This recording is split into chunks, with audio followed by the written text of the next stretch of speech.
박형준의 생각TV. 영국 총선이 있었는데요. 상당히 좀 시사점이 있고 흥미로워서 오늘 좀 말씀을 드릴까 싶습니다. 이번 선거에서 보수당이 압승을 했습니다. 좀 예상 밖의 결과인데요. 보수당이 그 기존의 의석보다 47석을 늘려서 365석, 이게 그 326석이 과반수인데 과반수로 훌쩍 넘겼죠. 노동당은 역대 최악의 패배를 당했습니다. 59석이 줄어서 203석이 됐고요. 스코틀랜드 독립당이 조금 의석이 13석이 늘어서 48석으로 3당이 됐죠. 이번 그 영국 총선은 많은 그 정치적 그 함의를 보여주고 있습니다. 우선은 지금 세계 정치가 그 레프트 윙으로 가느냐, 라이트 윙으로 가느냐, 그런 어떤 그 판단에 있어서 하나의 시금석이 되는 사건이라고 생각합니다. 전체적으로 보면 2019년에 있었던 총선이나 대선 결과에서 이 좌파가 집권하는 것보다는 우파가 집권하는 비율이 훨씬 컸습니다. 특히 그 큰 나라, 브라질 같은 나라에서도 이 우파가 집권을 했고요. 영국에서도 우파가 집권을 했고, 또 일본에서도 아베가 또 한 번 집권을 했고요. 그리고 크고 작은 많은 나라들에서 좌파보다는 우파가 더 득세를 하는 이런 경향을 보이고 있습니다. 심지어 이제 그 우루과이 같은 나라, 라틴 아메리카의 작은 나라이지만 우루과이 같은 나라에도 오랜 좌파 집권을 우파 정당이 막았죠. 뭐 이런 상황을 보면 지금 세계 정치 전체적인 흐름이 그 레프트 윙 방향으로 가고 있다고는 보이지 않습니다. 오히려 라이트 윙 방향으로 가는 것 아닌가 이런 생각이 들고요. 영국 총선 자체만 보면 이번에 무엇이 승패를 갈랐느냐 두 가지입니다. 하나는 브렉시트 문제에 대한 태도, 두 번째는 영국이 앞으로 가야 될 기본적인 그 국정의 노선, 이 두 가지가 승패를 갈랐다고 봅니다. 그리고 부차적으로 얘기하면 메시지들, 브렉시트와 국가의 기본적인 국정 노선을 그런 메시지를 표현하는 메신저, 그것은 보리스 존슨 영국 보수당 당수와 코빈 노동당 대표인데 이 두 사람의 그 이미지 차이, 이런 것이 그 영국 총선을 갈랐다고 볼 수가 있습니다. 세 번째부터 말씀드리면 보리스 존슨 총리는 일종의 처칠주의자죠. 상당히 우리나라에서는 극우주의자로 알려져 있습니다만 그렇지는 않고요. 그 보수당 내에서는 물론 우파를 대변하고 소위 내셔널리스트적인 성향을 갖고 있지만 그리고 뭐 개인적으로는 여러 가지 도덕적인 문제들 이런 것들도 많이 있는 것으로 알려져 있지만 기본적으로 이 사람이 처칠주의자입니다. 그래서 영국의 부흥을 가장 중요한 모토로 삼고 또 어떤 의미에서는 상당히 그 포퓰리즘적인 성격도 있지만 실용주의적인 성격이 강한 그런 지도자라고 할 수 있죠. 반면에 코빈은 영국 노동당 내의 좌파 그룹을 대변합니다. 그건 상당히 그 영국 노동당도 소셜리즘과 리버럴리즘과 그 소셜 리버럴리즘이라고 할 수 있죠. 그 소셜 리버럴, 사회적 자유주의, 그리고 사회주의, 그리고 페비아니즘, 사회주의 내에서도 페비아니즘과 막시즘, 뭐 이런 것들이 사회주의 그룹을 형성하고 있는데 영국 노동당 내의 좌파를 대표하는 그룹이죠. 지난번 그 캐머런 그 총리가 있을 때부터 영국 노동당이 좌편향으로 갔습니다. 좌경화돼서 그 당시에는 밀리반트라고 유명한 막시스트의 아들인데 막시즘을 신봉했던 사람이 당대표가 되기도 했죠.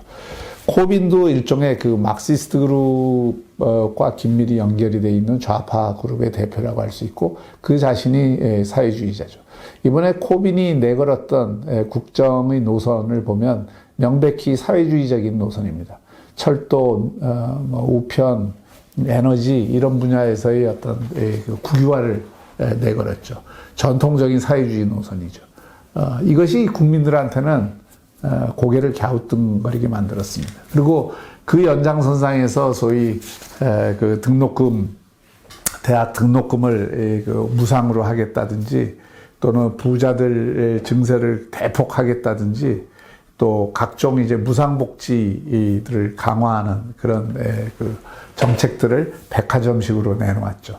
국민들 입장에서 보면 두 가지. 보리스 존슨은 뭔가 영국을 강하게 하고 뭔가 이렇게 실용적인 그러면서 영국 경제에 큰 부담을 주지 않는 방식으로 가겠다라고 하는 생각들이 있었던 거고, 다른 한편 코빈은 이게 옛날식 사회주의로 돌아가는 것 아니냐 하는 그 불안감이 있는 거죠. 이미 영국은 60, 70년대, 특히 70년대 좌파 사회주의적인 노동당을 경험을 했었거든요. 그때 70년대 후반에 영국이 제일 어려웠습니다. 복지국가의 위기를 제일 심하게 겪은 나라가 영국이고, 당시에 그 영국의 겨울은 마치 영국의 날씨처럼 그 춥고 스산하고 비 내리는 그런 어떤 그 영국의 날씨처럼 영국 경제가 거의 무너지고 있었습니다.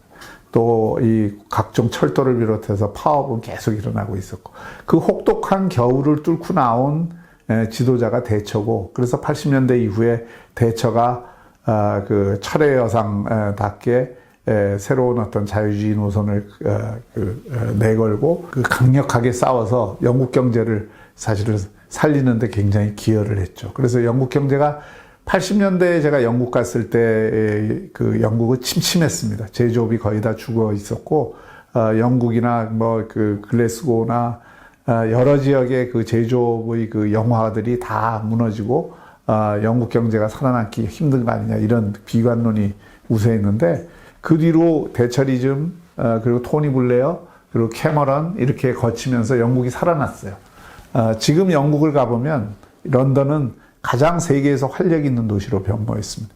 뉴욕이나 이 베를린을 능가할 정도로 상당히 그 활력이 생겼고, 영국 경제 전체도 살아났습니다. 그런데 이걸 다시 옛날 사회주의로 돌리자 하니까 이게 잘 먹힐 리가 없죠. 그리고 첫 번째는 역시 이게 총선에서 이거는 이제 눈여겨봐야 되는데, 총선에서 특히 양당이 맞설 때에는 어떤 것이 주요한 쟁점이 되느냐. 이 정치라고 하는 것은 자기 땅에서 싸워야 되거든요. 남의 땅에서 싸우는 게 아니라. 그런데 이번에 이 이슈의 최대 이슈는 브렉시트입니다. 브렉시트는 노동당 이슈가 아니거든요. 보수당 이슈입니다. 다만 보수당이 그것을 브렉시트를 어떻게 할 거냐에 대해서 그동안 우왕좌왕하고 갈피를 못 잡고 결정을 못 내리고 이러면서 이번 총선에 오게 된 건데, 이번 총선 전략으로 보리스 존슨은 오히려 거꾸로 브렉시트를 확실하게 해내겠다. 그래서 브렉시트를 완료하겠다는 것을 명확한 그 쟁점으로 만들고, 이게 힘을 몰아주면 힘이 없어서 브렉시트를 못한 거니까 힘만 주면 제대로 브렉시트를 하겠다는 걸 쟁점으로 걸었는데, 노동당은 이 부분에 대해서 굉장히 모호한 태도를 취한 거죠. 그러니까 스코틀랜드가 전통적으로 노동당 강세 지역이거든요. 근데 그 북부가 원래 영국에도 그 공업 지역이 많고 또 중부 지역 이런 데가 이제 그 노동당의 강세 지역인데, 스코틀랜드에서는 스코틀랜드 독립당하고 그 부딪혀야 되잖아요. 그 스코틀랜드 지역은 또 브렉시트에 대해서 찬성하지 않습니다. 찬성하지 않는 여론이 많기 때문에 그런 어떤 차원에서 이 그 모호한 태도를 취한 거죠. 한편으로는 브렉시트에 대해서 조건부 브렉시트를 내걸고, 다른 한편으로는 브렉시트 반대를 내걸고, 뭐 이렇게 하면서 이슈에 대한 태도가 명확치 않았죠.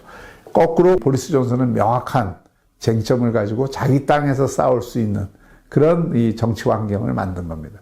결국 이슈 싸움에서도, 이슈 파이팅에서도 노동당이 실패했다고 볼 수가 있습니다. 총선 전략의 실패라고 할 수도 있죠. 결국 국민들은 이 정치라는 게 합리적 토론과 이성에 의해서도 판단을 하지만 결국 감정의 영역입니다. 정치라는 것은. 그 선거 시기에 국민 감정이 어디로 움직이느냐 문제인데, 브렉시트를 그 영국 국민들이 원하는 이유는 두 가지입니다. 사실 EU 통합을 통해서 영국이 손해를 받느냐 이익을 받느냐, 경제적으로는 손해 본 게 없습니다. 사실은 이익을 봤죠. EU 통합을 통해서 최고의 이익을 본 나라는 독일이고 그 다음이 사실은 영국이죠. 그런데 영국이 왜 브렉시트를 하려고 하느냐? 영국은 그 EU를 하면서도 파운드화를 유지해 왔기 때문에 완전하게 EU 통합이 된 건 아니거든요.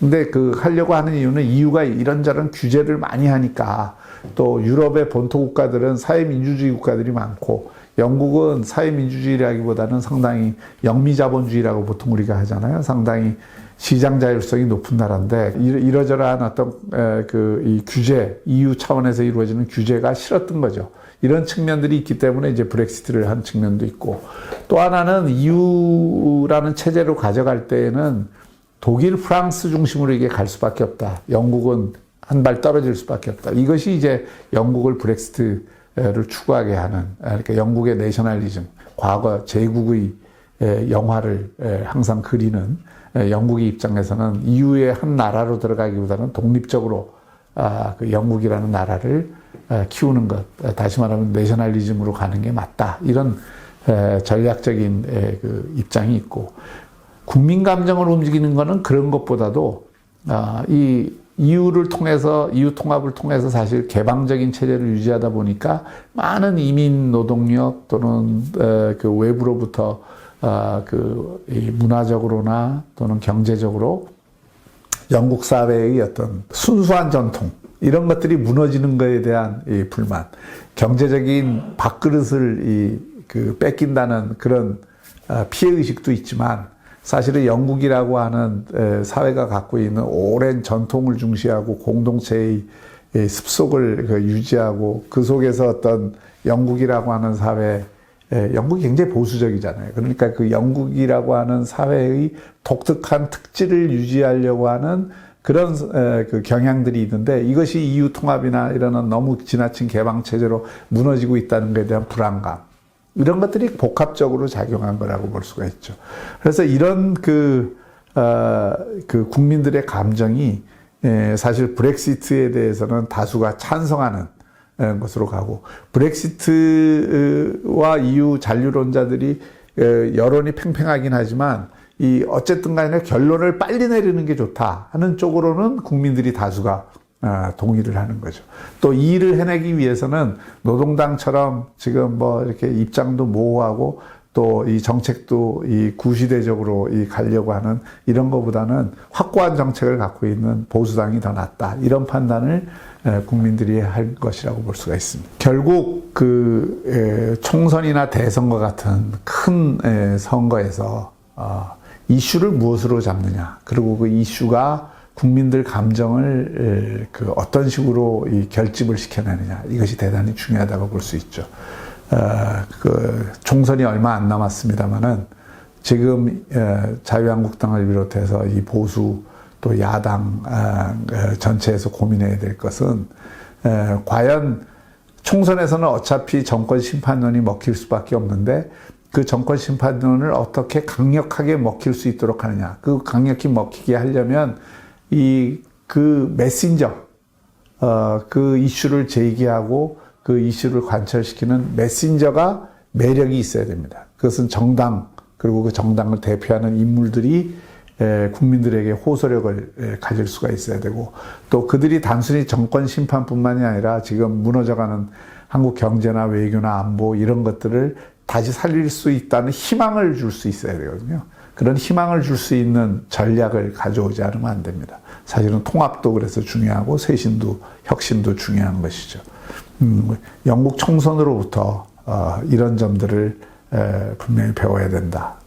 무엇을 이슈로 할 것이냐, 어떤 인물을 내세울 거냐, 그리고 이 총선에 있어서 보다 매력적으로 국민들에게 다가설 방법이 무엇인가, 여기에 대한 지혜가 필요한 것이죠.